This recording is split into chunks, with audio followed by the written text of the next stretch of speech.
Hi, this is A New Nigeria with Wale Oluwade. This is your current affairs program where we critically examine the strategic issues bedeviling Nigeria's developmental aspirations and boldly offer practical suggestions on building the Nigeria of our collective desires. Today's episode is a continuation of the Transformational Leadership series I began a couple of weeks ago. This is the second part. Now, why is transformational leadership a strategic factor between the greatness of some nations and the underperformance of others? We will examine closely two countries and evaluate why their socio-economic development trajectories differed, remarkably in the past 60 years. Singapore was a country that should not make it beyond its first year. Initially, a federating part of the Malaysian nation, but cultural and governance issues led to Singapore being more or less expelled from the Malaysian Union in 1965. Nigeria, however, was the beautiful bride that was by all potential permutations primed for unparalleled greatness. Everything in terms of natural and human resources, climatic conditions, vast arable land, and above all, about 37 billion proven reserves of crude oil and 209 trillion cubic feet of natural gas were available. Yet, within 3 decades, 1965 to 1995, Singapore was transformed from a third to a first world country status. While Nigeria was caught up in a civil war, endless military coups, political instabilities, and a reliance on foreign aids, debt forgiveness, and above all, World Bank development prescriptions. So, how did Singapore, the tiny nation without any natural endowments of any sort, just about 3 million people at independence, and vulnerable on all fronts, manage or emerge as a highly developed socio-economic giant, the pride of the civilized world, a case study of a well-governed nation state, and the ideal reference for transformational leadership across all business and leadership schools across in the world? This is what we're examining today. We'll take this short break, and when I return, we'll get right into the presentation. Please stay with us.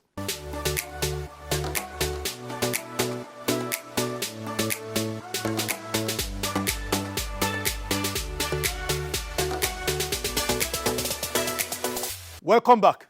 Now, let's get right into today's presentation. Like I said, we're examining the strategic imperatives for transformational leadership, part 2. Singapore is a small city-state made up of 3 races and about a quarter foreign nationals with a total of 5.9 million people as of 2022 estimates, whereas Nigeria is a large country hosting 250 ethnic groups and 223 million people, 2022 estimates. So between 5.9 of Singapore and 223 million for Nigeria. Both were newly independent countries in the early 60s and shared several homologous economic statistics as at that time. However, Singapore has, over the decades, outperformed Nigeria in several key economic development indices and has attained a highly developed industrialized economic status. Nigeria, conversely, still struggles with the basics of economic development. The introduction continuing. While Singapore has a small land space, 734 square kilometers, and no mineral resources, Nigeria has a vast arable land space of 923,768 square kilometers, which gives it a huge comparative advantage in terms of agriculture, mining, and importantly, a crude oil and gas-rich country.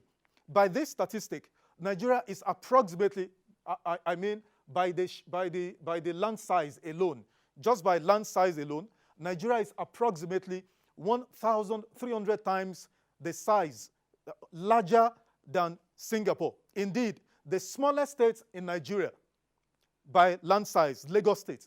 Lagos State is 3,345 square kilometers. Lagos State alone, by that size, is 4.5 times larger than Singapore. Yet, regardless of this, the socio-economic indicators and living standards of both nations, that is Singapore and Nigeria, and their citizens, respectively, are quite staggering and offers sobering lessons in the value of transformational leadership. Our leadership and governance practices and processes social values and norms, justice systems, etc.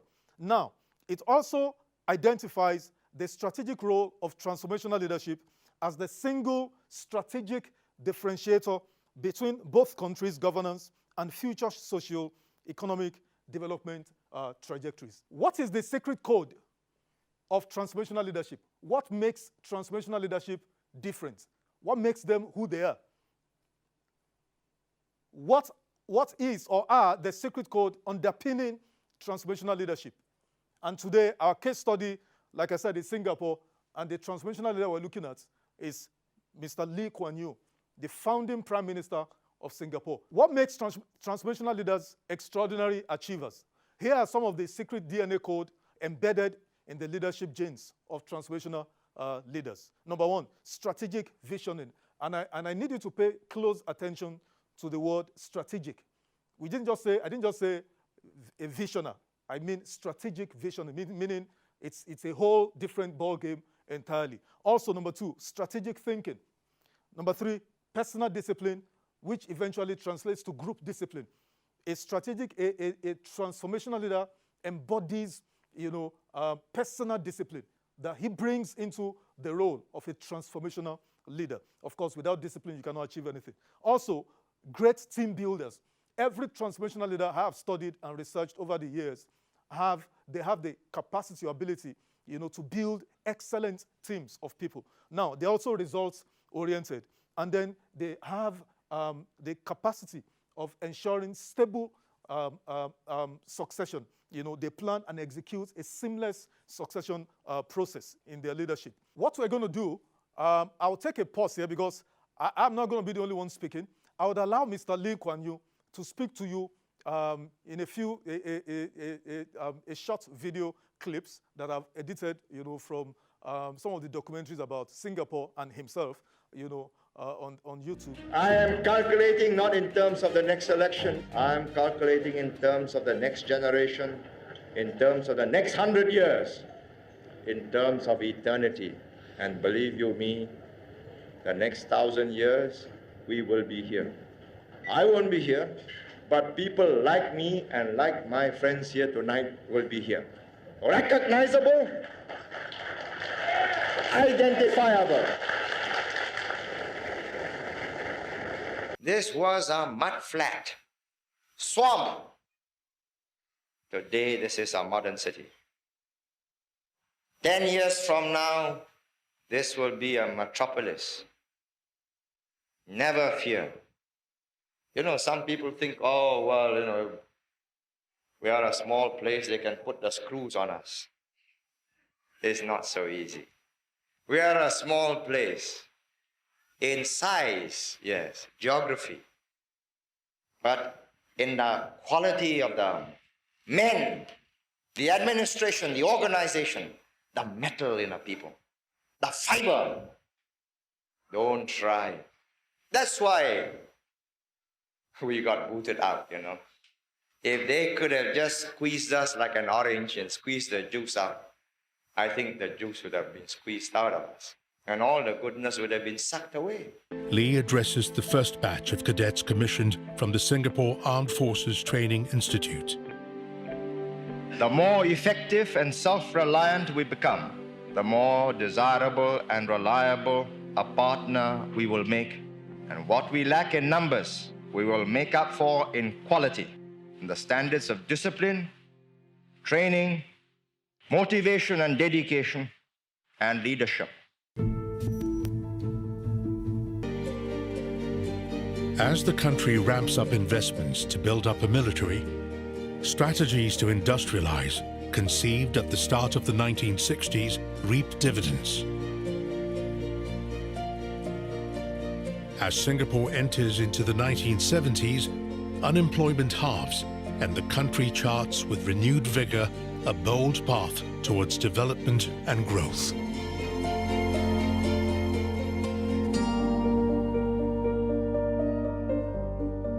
Do you ever feel, Prime Minister, it's often been said in the West that a good democracy, a good democratic society is one in which you not only have a good government, but you have a good opposition to match that government. Do you not ever feel the lack of that?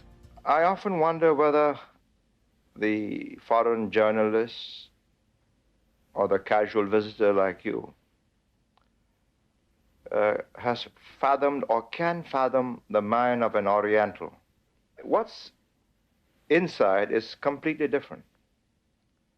Is this a good government that I can trust to look after me and my family and will see that my children are educated and will have a job better than mine and have a home better than mine? Is it fair? Or is it unfair, unjust, favoring its relatives, its friends, looting the public purse for its relatives, for itself, so that ministers live in luxury whilst the masses live in squalor? I mean, those are the crucial issues, because those are the issues that have toppled governments in the third world. Whoever governs Singapore must have that iron in him, or give it up. This is not a game of cards. This is your life and mine. I've spent a whole lifetime building this. And as long as I'm in charge, nobody's going to knock it down. By the mid-1980s, just 2 decades since independence, Singapore's economy has become one of the fastest growing in Asia. Speaker, the Prime Minister of Singapore. Admit the Prime Minister.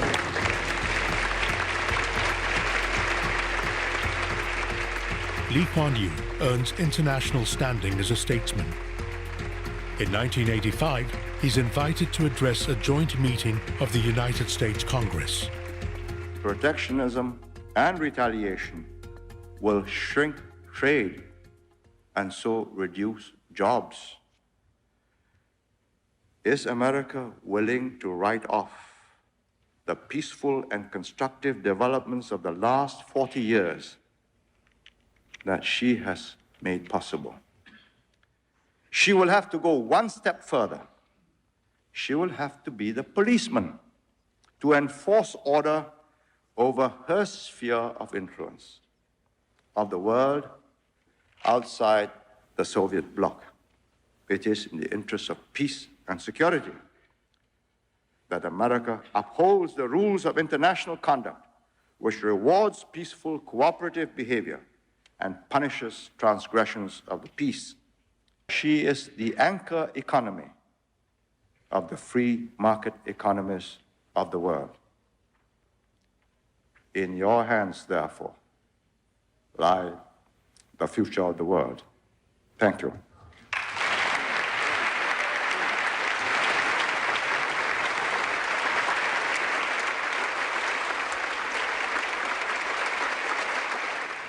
Political leaders are judged first by how effectively they have exercised their authority in the interests of their people. Second, by the way in which they have provided for continuity so that a successor government will continue to protect and advance the interests of their people. And third, by the grace with which they leave office and hand over to their successors. I, Goh Chok Tong, having been appointed to the office of Prime Minister, 28th November 1990, Lee Kuan Yew hands over the reins to Goh Chok Tong, who becomes Singapore's second Prime Minister. of the Republic of Singapore. Lee would remain in cabinet as senior minister. Welcome Senior Minister as he makes his way into the lecture theatre. You make up your mind, you exercise the choice, you pay the price. And I say without the slightest remorse that we wouldn't be here, we would not have made the economic progress if we had not intervened on very personal matters. Who your neighbor is, how you live, the noise you make, how you spit or where you spit, or what language you use. Had we not done that and done it effectively, we would not be here today. Welcome back. So that presentation, those video clips aren't just enough. Beyond all of that you saw, let me give some comparative analysis on some of the economic indicators, social economic indicators, that would further reinforce everything you have heard, so far. Now, this was 1960 economic facts between Singapore and Nigeria. This is the facts, the statistics of Singapore and Nigeria in 1960. Now, the GDP of Singapore was $700 million or 0.7 billion, while Nigeria was 4.2 billion at 1960. The per capita income of Singapore was $428, just $428, while Nigeria was $93 as at 1960. Now, the population of Singapore at 1960 was 1.6 million, while Nigeria was 45.1 million. Now, foreign reserve they didn't have, they just got independence. Inflation rates in Singapore in 1965 was 0.18%. Nigeria was 4.1% in 1965. Of course, some of these other statistics were not available. Let's examine what has happened in the space of 6 decades in 2022. Nigeria was 4.2 billion in 1960. Now it is 477 billion. Now, the per capita income of Singapore last year is $91,100, meaning each Singaporean takes home 91,000 US dollars per annum, while Nigeria is 2,184. I want you to compare this to what we had in 1960. Look at the leap. Look at the gap between per capita income and, here, between Nigeria and Singapore. Look at the difference. 223 million population are producing this, and 5.9 million population are producing this. So you should be able to say, just on the basis of those alone, which country is more productive, which citizens, which of the two populations are more productive. If 5.9 million people are producing $500 billion GDP, whereas 223 million people are merely producing just about 480 billion GDP. More than that, foreign reserves. Singapore has foreign reserves, 435 billion. Nigeria has got 33 billion. Sovereign wealth fund, which is different. Singapore does not have crude oil. Nigeria has vast crude oil reserves and gas. Now, Singapore without crude oil, without any natural resources, like I said, with a mere 5.9 million population, not only does it have $435 billion in foreign reserves, it also has 1.3 trillion US dollars in its sovereign wealth fund. Nigeria, on the other hand, has a miserable 2 billion US dollars in her own sovereign wealth fund. Look at inflation rates. Look at this, 5.5 last year. Nigeria, it's 21.7, last year. Corruption Perception Index. Singapore is one of the cleanest countries in the world. I'm not speaking of physical cleanness, yet it is perhaps the cleanest country in terms of physical cleanness. You don't spit on the streets, you don't throw dirt, you don't chew gum and all of that. But I'm talking about the cleanliness in terms of corruption-free. Singapore is one of the most, corruption-free, country in the world. 5th, and out of 180, while Nigeria is 150 out of 180. Now, unemployment rate in Singapore is 2.6. In Nigeria is about 40%.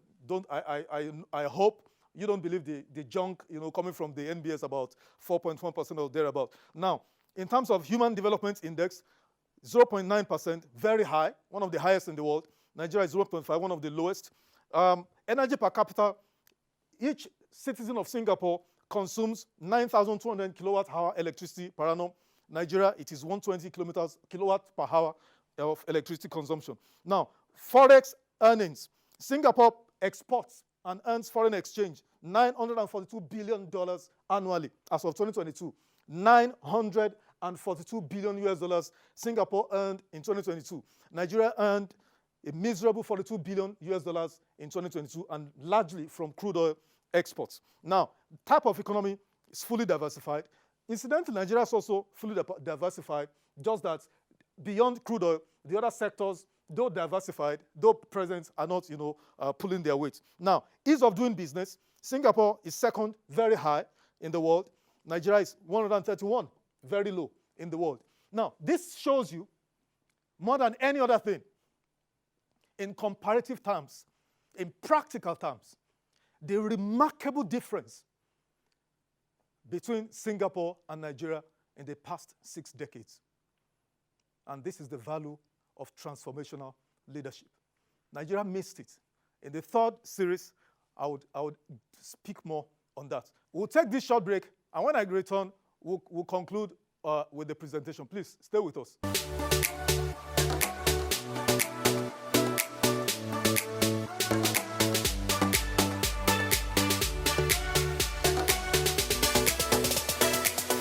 Welcome back. So, these are some notable quotes by Mr. Lee Kuan Yew. I just thought it's important to put some of this out here.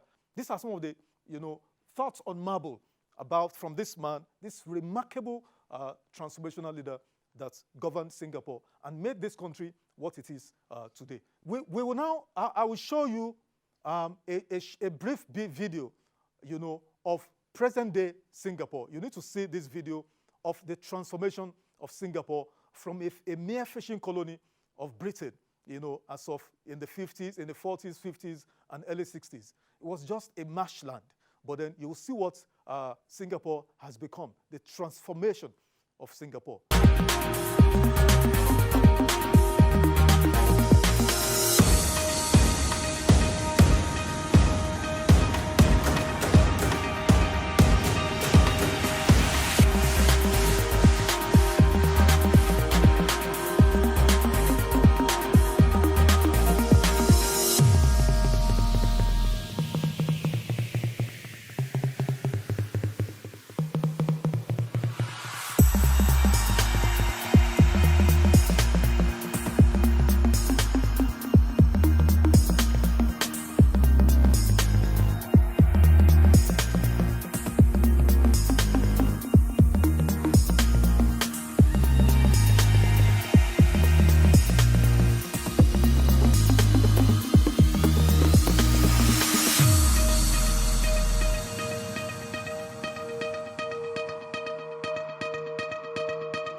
Welcome back.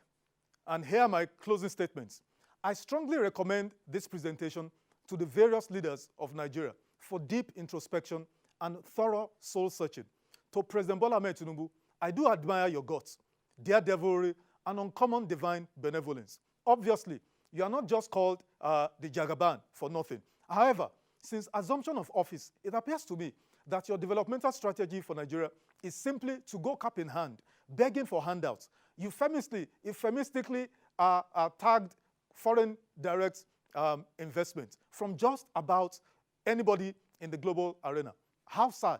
I equally note with great consternation, Mr. President, that since your assumption of office also, you've been to the United States of America, you've been to Dubai, Saudi Arabia, France, Germany, and others, but you haven't deemed it of strategic priority to visit Ajaokuta Steel, Port Harcourt Refinery, Mambila Power Plant, Itakwe Iron Ore Company, or even visit media houses to articulate your broad strategic vision and ideas on solving the myriad of our socio-economic challenges, or to explain to Nigerians how, in concrete terms, their present sufferings are being addressed.